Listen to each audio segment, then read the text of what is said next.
श्री स्वामी समर्थ. तुम्हा सर्वांचं माझ्या चॅनलमध्ये मनापासून स्वागत आहे. तर बघा, या वर्षी 19 मार्च 2026 रोजी आहे गुढीपाडवा. या रोजी गुढीपाडव्याच्या दिवशी नवीन वर्ष सुरू होत आहे. नवीन वर्षाचा पहिला सण आहे. तर आपण सर्वांनीच ऐकलं असेल की या दिवशी आणि बघितलं सुद्धा असेल की गुढीपाडव्याच्या दिवशी सोनं खरेदी खूप लोक करतात. जमेल तसं आता सोन्याचे भाव सगळ्यांना माहिती आहे की सोनं खूप महाग झालं आहे. तरी पण तुमच्या यथाशक्ती तुम्हाला जमलं तर 1 ग्राम 1.5 ग्राम सोनं घ्यायचा प्रयत्न करा.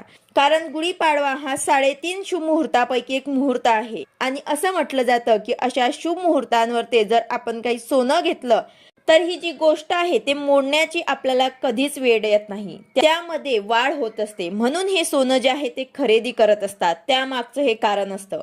तर त्यामुळेच तुम्हाला तुमच्या यथाशक्ती जे जमेल तेवढं तुम्हाला 1 ग्राम 1.5 ग्राम सोनं जे आहे ते तुम्हाला घ्यायचं आहे. यथाशक्ती तुम्हाला जेवढं जमेल तेवढं तुम्ही घेण्याचा प्रयत्न करा.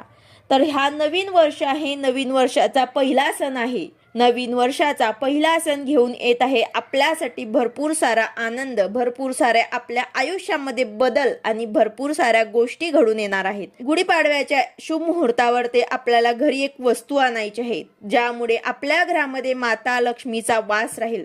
माता लक्ष्मीचा अखंड वास आपल्या घरामध्ये राहील आणि लक्ष्मी माता आपल्या घरामध्ये स्थिर वास करेल. तर यासाठीच व्हिडिओ पूर्ण बघा जेणेकरून तुम्हाला संपूर्ण माहिती मिळेल. जर तुम्ही चॅनलवर नवीन असाल तर चॅनलला सबस्क्राईब करायला मात्र विसरू नका आणि व्हिडिओला लाईक करायला मात्र विसरू नका. तर बघा, ह्या ज्या काही वस्तू आहेत ते तुम्ही गुढीपाडव्याच्या आधी घरी आणल्या तर अतिशय उत्तम, किंवा त्या दिवशी आणल्या तरी सुद्धा चालेल.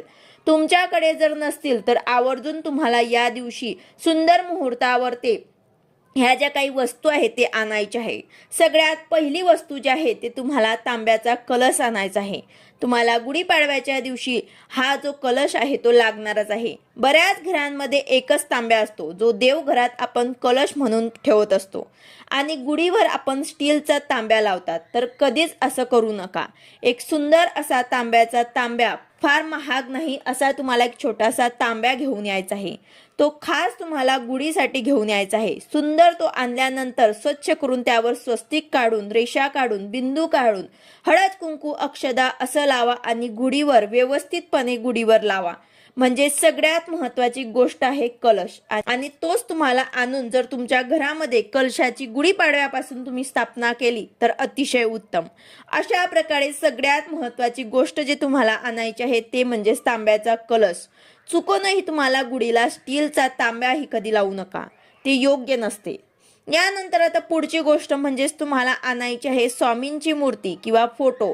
बरेच जणांना प्रश्न असतो की मूर्ती किंवा फोटो कधी आणायचा. तर गुढीपाडवा हा शुभ मुहूर्त असतो आणि त्यानंतर दुसऱ्या दिवशी आहे प्रकट दिन.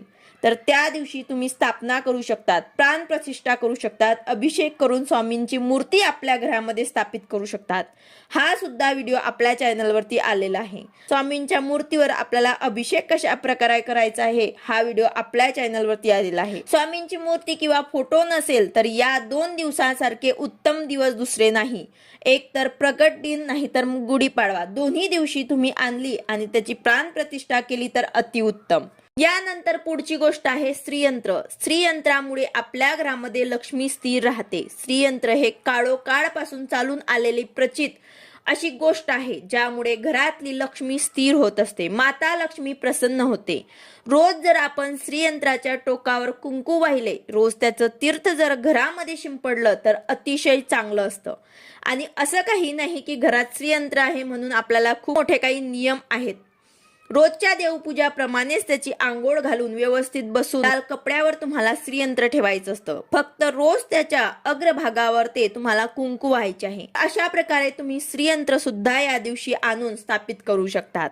यानंतर आता पुढची गोष्ट आहे महामृत्युंजय यंत्र. ज्यांना आरोग्याचा त्रास आहे, ज्यांच्या घरात सतत आजार आहेत, त्यांनी महामृत्युंजय यंत्र आवर्जून आणून त्याची स्थापना करायची आहे. महामृत्युंजय यंत्र म्हणजेच रुद्रयंत्र. यामुळे घरातील आजार पण नाहीसे होतात. याच्यावर जर रोज तुम्ही अभिषेक घातला, महामृत्युंजय मंत्र म्हणून रोज अभिषेक कराल आणि हे पाणी जर आजारी व्यक्तींना द्याल तर बघता बघता महिन्याभरातच तुमच्या घरातले आजार संपून तुमचे संपूर्ण कुटुंब आरोग्यदायी व निरोगी व्हायला मदत होईल. तर पुढची गोष्ट आहे कमळगठ्ठ्याची माळ. कमळगठ्ठ्याची माळ सर्वांच्या घरामध्ये असणं खूप महत्त्वाचं आहे. हे माळ आणून तुम्हाला श्रीयंत्रावरती ठेवायचे आहे किंवा मग तिजोरीत ठेवलं तरी सुद्धा चालेल.